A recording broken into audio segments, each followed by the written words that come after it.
വിക്രമാദിത്യ കഥകൾ ഭാഗം 23. മുറയില്ലാത്ത കഥ. നിരാശയില്ലാതെ വിക്രമാദിത്യൻ പിന്നെയും മുരുക്കുമരത്തെ സമീപിച്ചു. ആ തോളിലിരുന്ന് വേതാളം വീണ്ടും പറഞ്ഞു.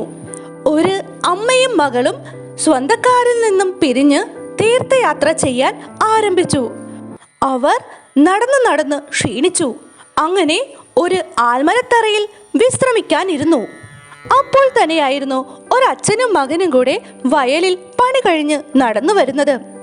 അവർ അപ്പോഴാണ് മണ്ണിൽ പതിഞ്ഞു കിടക്കുന്ന കാലടികൾ ശ്രദ്ധിച്ചത്.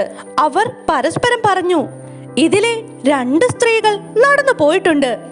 അവർ സമ്മതിക്കുകയാണെങ്കിൽ വലിയ ചുവടുള്ളവളെ അച്ഛനും ചെറിയ ചുവടുള്ളവളെ മകനും സ്വീകരിക്കാമെന്ന് തീരുമാനിച്ചു. അങ്ങനെ ആ അച്ഛനും മകനും ആൽത്തറയിൽ വിശ്രമിച്ചിരുന്ന സ്ത്രീകളുടെ അടുത്തെത്തി.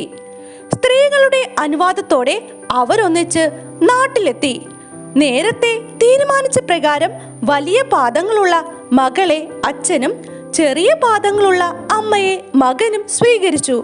അവർക്ക് ഓരോ സന്താനങ്ങൾ ഉണ്ടാവുകയും ചെയ്തു. അവർ പരസ്പരം ഏത് പേര് പറഞ്ഞ് വിളിക്കണം? വേതാളം ചോദിച്ചപ്പോൾ വിക്രമാദിത്യൻ തെല്ലിട ഉത്തരം ആലോചിച്ചു. അപ്പോഴാണ് വേതാളത്തിന് തന്റെ ദിവ്യശക്തിയാൽ തന്റെ മുമ്പിൽ നിൽക്കുന്നത് വിക്രമാദിത്യൻ എന്ന രാജശ്രേഷ്ഠനാണെന്ന് മനസ്സിലായത്.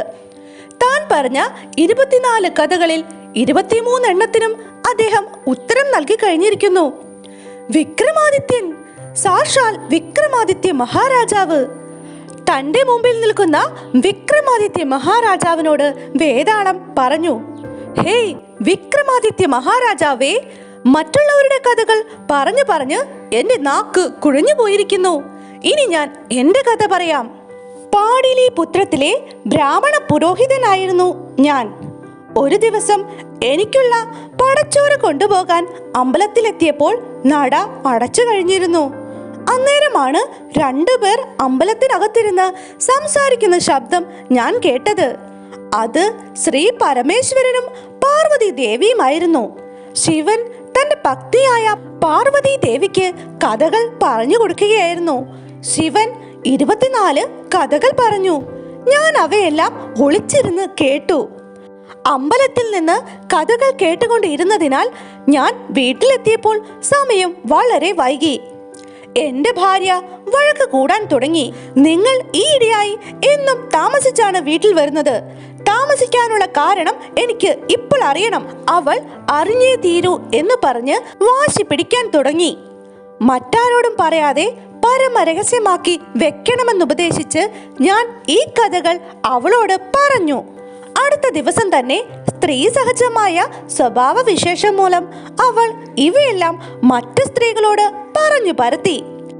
രഹസ്യമായി തന്റെ പ്രിയതമയ്ക്ക് പറഞ്ഞു കൊടുത്ത കഥകൾ നാട്ടിലെങ്ങും അങ്ങാടി പാട്ടാകാൻ സമയമൊന്നും വേണ്ടി വന്നില്ല. ഇതറിഞ്ഞ ശിവഭഗവാൻ അതിന് കാരണക്കാരൻ ഞാനാണെന്നറിഞ്ഞ് എന്റെ മുമ്പിൽ പ്രത്യക്ഷപ്പെടുകയും ഒരു വേതാളമായി പോകട്ടെ എന്ന് ശപിക്കുകയും ചെയ്തു. ശാപമോക്ഷത്തെക്കുറിച്ചും ഭഗവാൻ പറയുകയുണ്ടായി. വേതാളമായി കാട്ടിൽ ഒരു മുരിക്കിൻ മരത്തിൽ തൂങ്ങിക്കിടന്നതിനു ശേഷം വിക്രമാദിത്യ മഹാരാജാവ് വന്ന് പിടിച്ചു കെട്ടിക്കൊണ്ടു പോകുമ്പോൾ താൻ പറഞ്ഞ ഈ 24 കഥകൾ പറയണമെന്നും 23 എണ്ണത്തിന് ഉത്തരം പറഞ്ഞാൽ അത് വിക്രമാദിത്യനായിരിക്കുമെന്നും ശിവൻ പറഞ്ഞു. 2000 വർഷങ്ങൾ അങ്ങയെ സേവിച്ചാലേ ഇനി എനിക്ക് ശാപമോചനം സിദ്ധിക്കുകയുള്ളൂ. ഇതാണ് എൻ്റെ പൂർവകാല ചരിത്രം. രാജാവേ, ഇനിമേൽ ഞാൻ അങ്ങയുടെ വാഹനമായിരുന്നു കൊള്ളാം. അങ്ങയെ ഇവിടേക്ക് സഹായത്തിന് ക്ഷണിച്ചു വരുത്തിയ മുനിയുടെ ഗൂഢോദ്ദേശം ഞാൻ ഇപ്പോൾ അങ്ങേക്ക് വ്യക്തമാക്കി തരാം. വേതാളം മുനിയുടെ യാഗത്തിന്റെ കഥകളുടെ ഉള്ളുകള്ളികളെല്ലാം വിക്രമാദിത്യ മഹാരാജാവിനെ പറഞ്ഞു കേൾപ്പിച്ചു.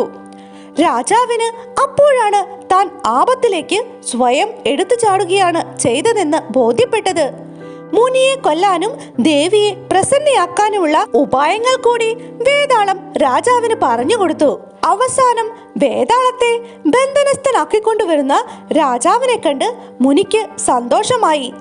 അയാൾ വിക്രമാദിത്യനോട് സ്നാനം ചെയ്തു വരുവാൻ ആവശ്യപ്പെട്ടു. കൂടെ മുനിയും പോയി. ആദ്യം മുനി മുങ്ങി, പിന്നെ വിക്രമാദിത്യനും. പൂജയെല്ലാം കഴിഞ്ഞ് നമസ്കരിക്കാൻ മുനി വിക്രമാദിത്യ മഹാരാജാവിനോട് ആവശ്യപ്പെട്ടു. അപ്പോൾ വിക്രമാദിത്യ രാജാവ് പറഞ്ഞു, എനിക്ക് നമസ്കരിക്കേണ്ട വിധം അറിയില്ല, അങ്ങ് ഒന്ന് കാണിച്ചു തരണം. അങ്ങനെ മുനി നമസ്കരിച്ചപ്പോൾ അദ്ദേഹം തന്റെ മന്ത്രവാളെടുത്ത് മുനിയുടെ ശിരസ്സറുത്ത് തീയിലിട്ട് ഹോമിച്ചു. ഉടനെ തന്നെ ദേവി പ്രത്യക്ഷയായി. എന്നിട്ട് അദ്ദേഹത്തിന് വേണ്ട വരങ്ങളെല്ലാം കൊടുത്തു. വരത്തിന്റെ ശക്തിയാൽ മുനി വധിച്ച രാജാക്കന്മാർ ജീവിക്കുകയും വിക്രമാദിത്യന്റെ പ്രതാപവും പ്രഭാവവും നാൾക്കുനാൾ വർദ്ധിച്ചു വരികയും ചെയ്തു.